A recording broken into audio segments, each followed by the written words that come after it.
نبی اکرم صلی اللہ علیہ وسلم اور آپ کے صحابہ کرام رضی اللہ عنہم کو اس مصیبت سے نجات تو مل گئی، لیکن قریش کے 3 سالہ بائیکاٹ نے بہت سے حضرات کی صحت برباد کر دی تھی۔ آپ شہر میں تشریف لائے ہی تھے کہ آپ کے چچا ابو طالب بیمار پڑ گئے اور چند روز بعد ہی وفات پا گئے۔ صحیح بخاری میں مسیب رحمت اللہ علیہ سے مروی ہے کہ جب ابو طالب کی وفات کا وقت آیا تو نبی کریم صلی اللہ علیہ وسلم ان کے پاس تشریف لے گئے۔ اتفاق سے اس وقت ابو جہل اور عبداللہ بن ابی امیہ بھی ابو طالب کی عیادت کے لیے موجود تھے۔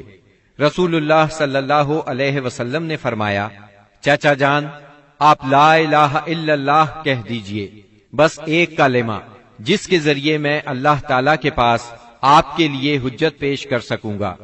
اسی وقت ابو جہل اور عبداللہ بن ابی امیہ نے دخل اندازی کی، بولے، ابو طالب، کیا تم اپنے باپ عبد المطلب کے دین سے پھر جاؤ گے؟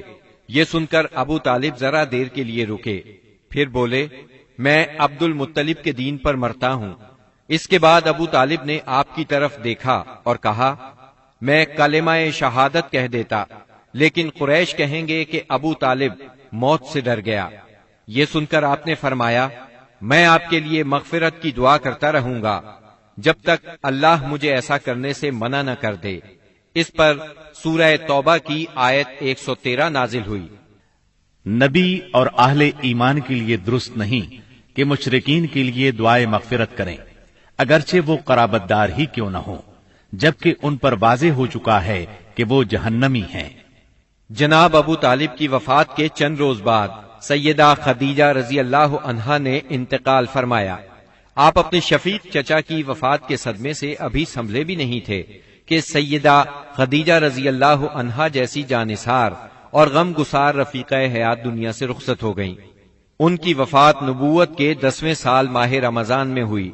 اس وقت ان کی عمر 65 برس تھی۔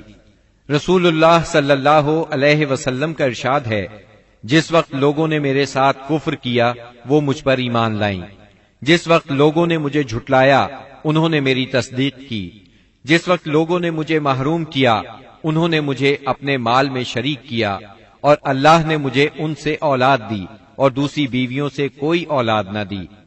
ان کی میت خود آپ نے قبر میں اتاری۔ اس سال کا نام خود آپ نے عام الحزن رکھا۔ یہ نام تاریخ اسلام کا جز بن گیا۔ جناب ابو طالب اور سیدہ خدیجہ الکبریٰ کی وفات کے بعد کفار مکہ اور بھی زیادہ دلیر ہو گئے، پہلے سے زیادہ آپ کو تنگ کرنے لگے، یہاں تک کہ آپ کا گھر سے نکلنا بھی مشکل ہو گیا۔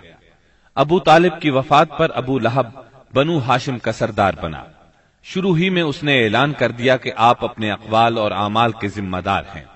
یہ اعلان گویا آپ کو برادری سے خارج کر دینے کے برابر تھا کہ جو چاہے آپ کو معاذ اللہ قتل کر دے، قبیلہ آپ کی حمایت نہیں کرے گا۔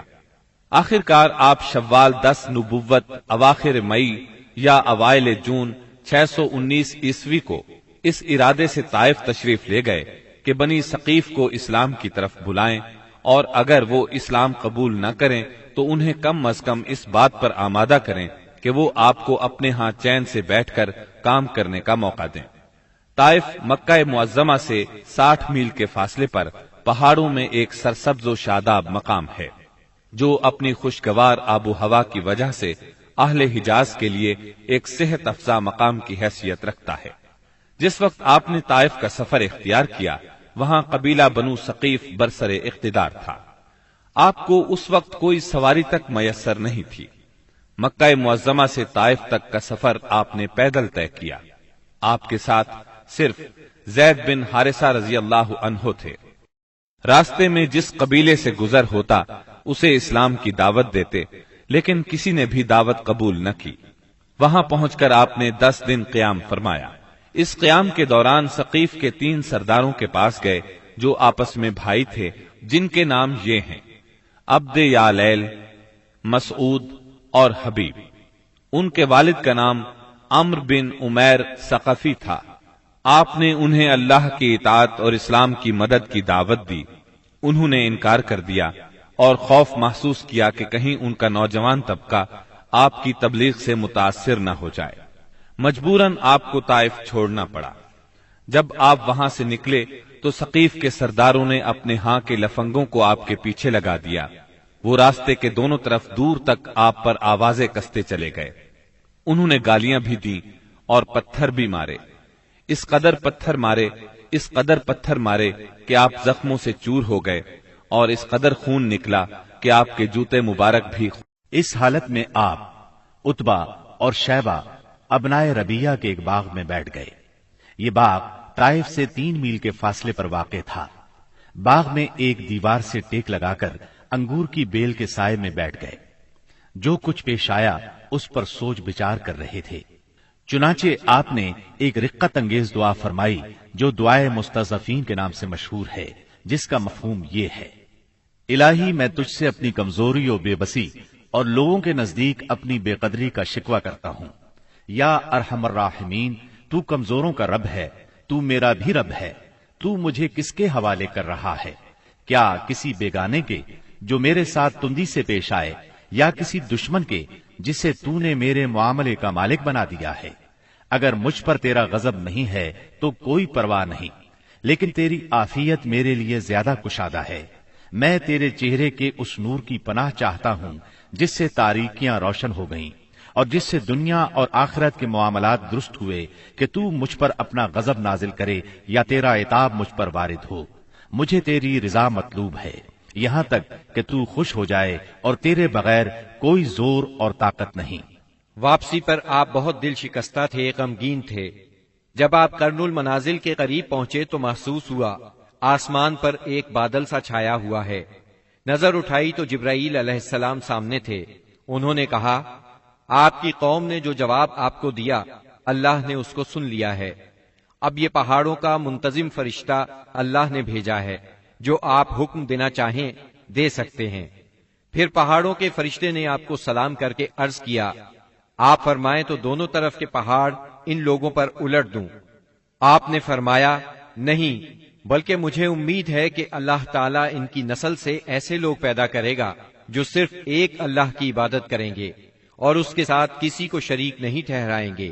آپ طائف سے نکل کر چند روز نخلا کے مقام پر ٹھہرے. پریشان تھے کہ اب کیسے مکہ جاؤں. طائف میں جو کچھ گزری اس کی خبریں وہاں تک پہنچ چکی ہوں گی. اب تو کفار پہلے سے بھی زیادہ دلیر ہو جائیں گے.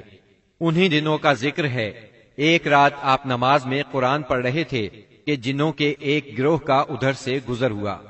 انہوں نے قرآن سنا تو ایمان لے آئے.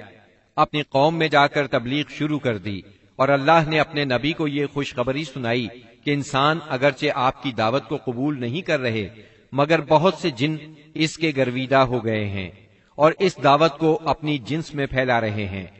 اس واقعے کی تفصیل سورہ احقاف کی آیات 29 تا 31 میں درج ہے.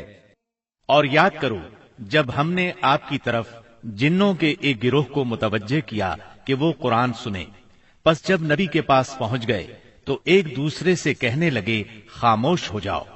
پھر جب تلاوت ختم ہو گئی تو اپنی قوم کو خبردار کرنے کے لیے واپس لوٹ گئے.